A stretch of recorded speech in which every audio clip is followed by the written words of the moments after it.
According to Quechan tradition, Spirit Mountain, known as River Kumeyay, is the sacred place where the creator figures taught the people how to live after their creation.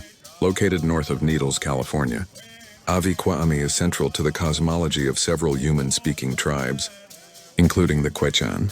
Creation story figures. The Quechan creation narrative features two central figures in the sacred mountain: Quechan, the first creator who emerged from the water when nothing else existed. He was a perfect being, but he was eventually killed through treachery.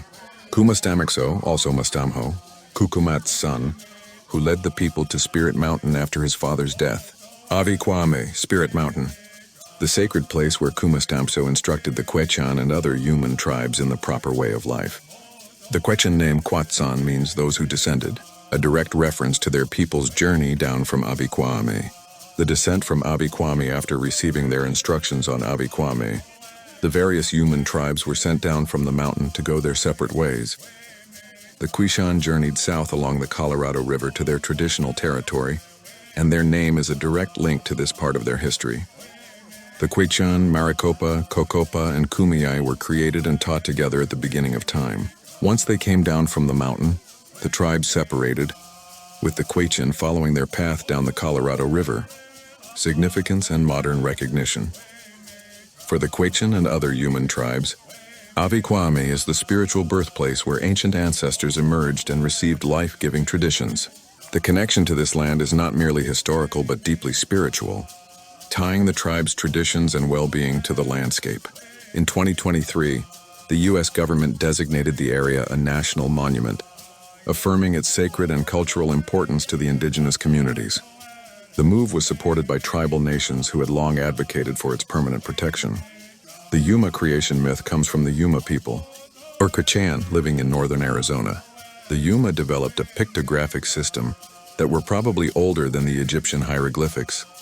The early Yuma people probably worshipped in caves, and many pictographs show scenes from nature, trading, and mythology. In the beginning of the creation myth of the Yuma, there was nothing but water. Then Quechan came up out of the water.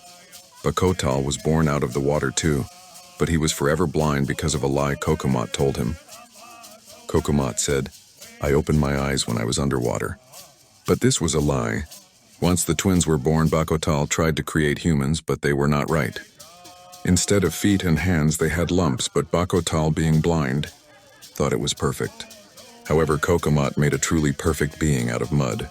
He waved it 4 times toward the north, and it stood on its feet.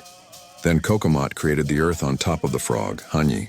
Once he was finished and had made Mastamho his son, he knew that his work was done. So he laid down on the earth, and Hanyi sucked the breath out of him. Mastamho made a sun and moon and smothered it with his spit and told the people, "Look, this is the sun. It will give you warmth and peace." Before Mastamho made a great flood, animals were people. Then Mastamho ordered everybody to shave their hair. The great flood Mastamho was displeased with the fact that the animal people did not look good with their hair cut, so he changed them into animals.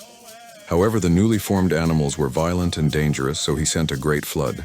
After a long time, Quechan, a person, asked Mastamho why he was making a great flood.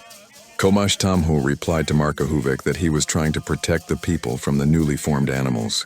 Quechan replied that gradually people would freeze to death since there wasn't any fire. So Mastamho made a great fire to evaporate the water. However, he made it accidentally too hot and he was slightly burned. Mastamho then took a giant pole and smashed the house of his father. Water welling from the house became the Colorado River, and in it swam fish, eels, and other water animals. These were the beings created by Quechan. As for Quechan, he lays under the earth,